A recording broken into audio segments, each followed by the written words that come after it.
Nelson. Boa tarde a todas, boa tarde a todos. Vou começar por vos provocar. Nós estamos na Assembleia da República, eu confesso, nunca pensei vir falar à Assembleia da República. Por vocês, eu não sei, eu nunca pensei.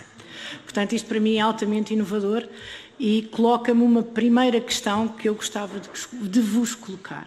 Quantos de vocês acreditam na democracia?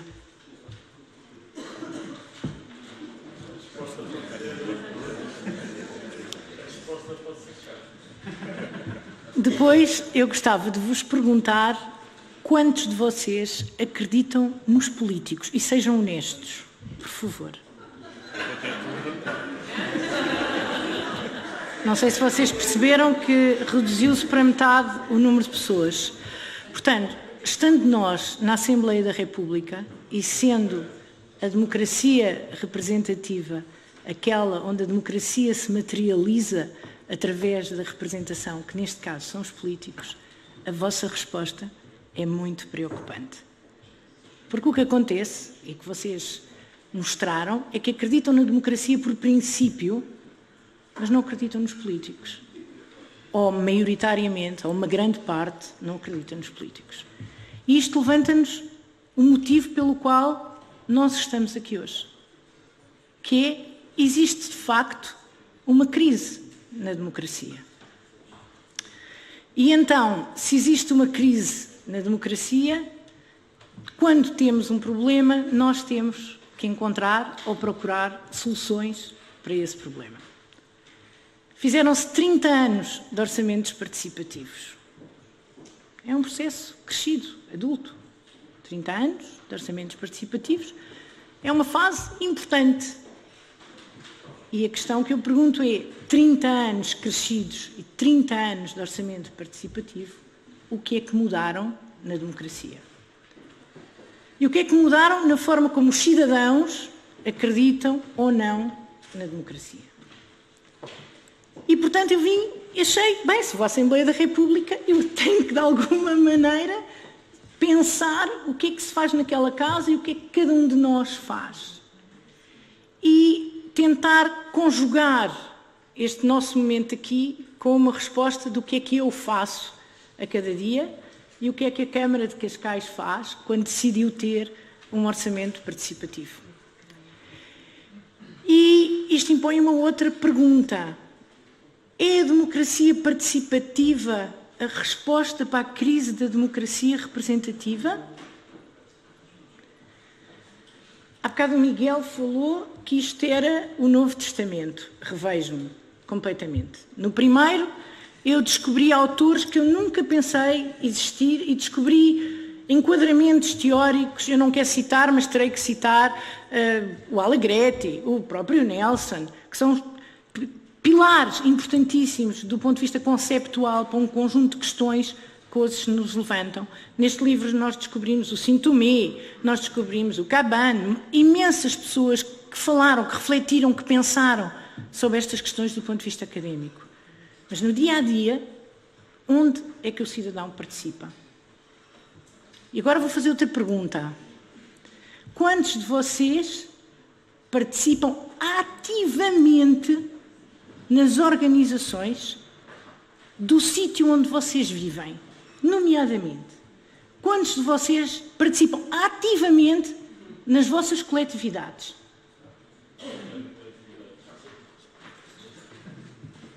Se vocês olharem uns para os outros, vocês vão perceber que, se há bocado, nos políticos, isto reduziu para metade, agora reduziu para um quarto. O que é que isto significa? Significa que a participação começa sempre no outro. Os outros têm que participar.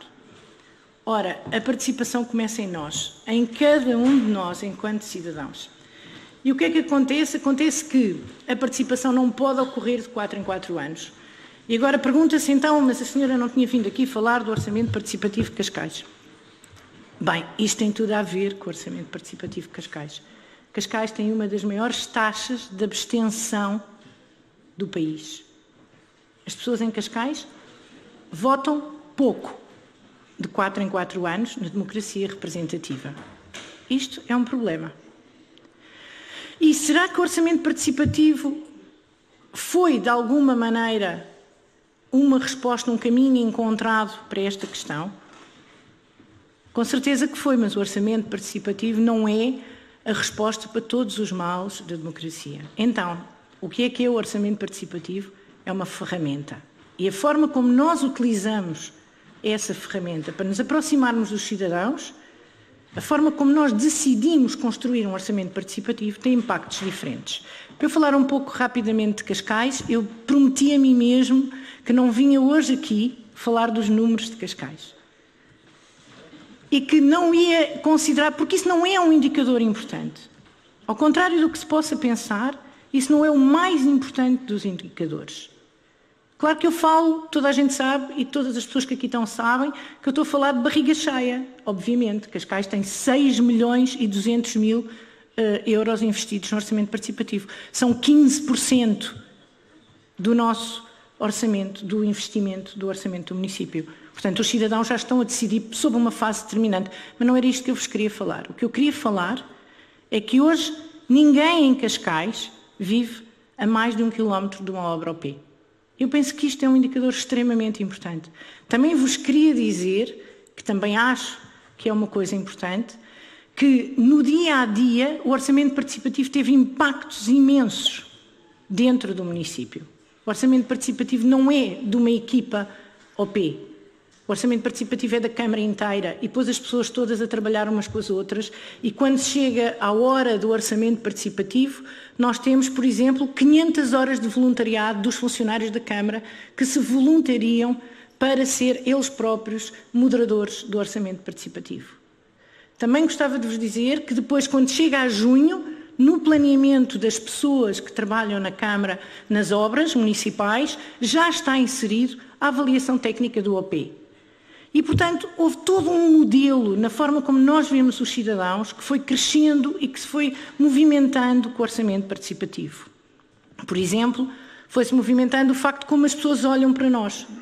As pessoas dizem-nos às vezes, as pessoas que trabalham na divisão de cidadania e participação, isto não é, isto, vocês têm que ter alguma atenção lá com a Câmara. A Câmara é uma coisa à parte na percepção que as pessoas têm de quando trabalham com os técnicos do OP. Porque o técnico do OP é o Pedro, é a Marta, são os colegas do dia-a-dia, têm nome, têm rosto, têm porta aberta. Portanto, alguma coisa mudou e variou com o processo do orçamento participativo.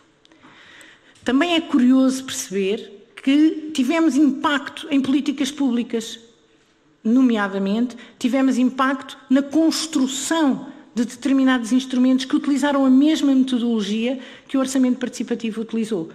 Na sua gênese, o reunirmos em mesas, presencial, ouvir as pessoas, ouvir o que elas tinham para dizer, votar, a forma como isso poderia integrar as políticas públicas. Vou dar-vos exemplos práticos. Por exemplo, o Plano Local para a Saúde foi construído com os cidadãos e os cidadãos participam hoje no Fórum da Saúde e estão representados através do mesmo modelo que utilizámos para o OP, para as discussões públicas. A estratégia da educação, etc. Outros, poderia falar de imensos projetos, porque a metodologia mostrou e provou, a metodologia do OP, nos sentarmos à volta das mesas, provou que fazia sentido e que as pessoas querem dizer coisas e querem participar. Agora tinha uma coisa para vos perguntar e que eu acho que a nós nos aconteceu muito quando foi do orçamento participativo jovem e que eu creio que a vocês também vos vai colocar, que é quando os cidadãos decidem coisas diferentes daquelas que a gente gostava que eles decidissem. Isto é uma chatice. Porque às vezes os cidadãos, eles têm esse poder de decidir coisas que são contrárias àquilo que a gente gostava que eles decidissem.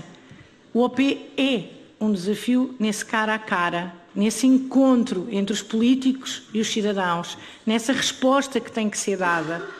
E eu não estou a falar naquilo que o Miguel falou, e bem, que nós também temos, de, como é óbvio, os cidadãos não poderão definir coisas contrárias àquelas que fazem parte e estão integradas nos planos municipais. Não é disso que eu estou a falar. Mas estou a falar quando os cidadãos, por exemplo, tinham uma norma no orçamento participativo que dizia não se faz obra sem serem questões que sejam claramente das competências municipais. Está nas regras, estava nas regras de 2012.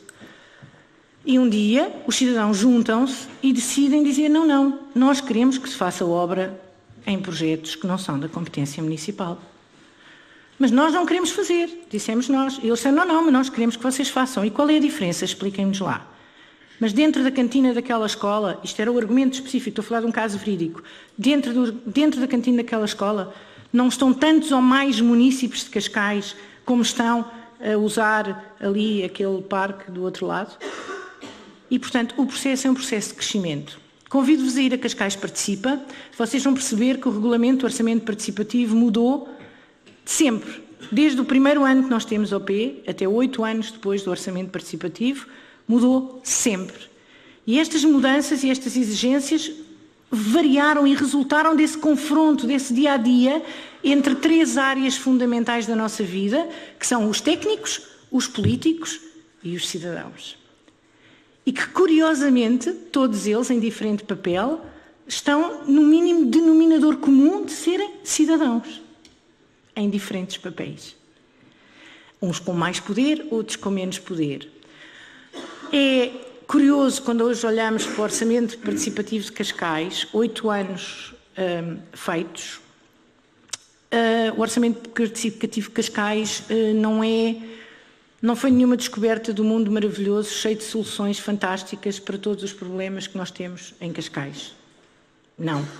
E se calhar o Orçamento Participativo de Cascais tem dado resposta, nos seus 6 milhões, a coisas que não são, do ponto de vista do diagnóstico, a prioridade mais importante para o município de Cascais. Aliás, nós até costumamos dizer que se os problemas de Cascais são aqueles, então, fantástico, porque não temos realmente problemas graves ou de grande dimensão.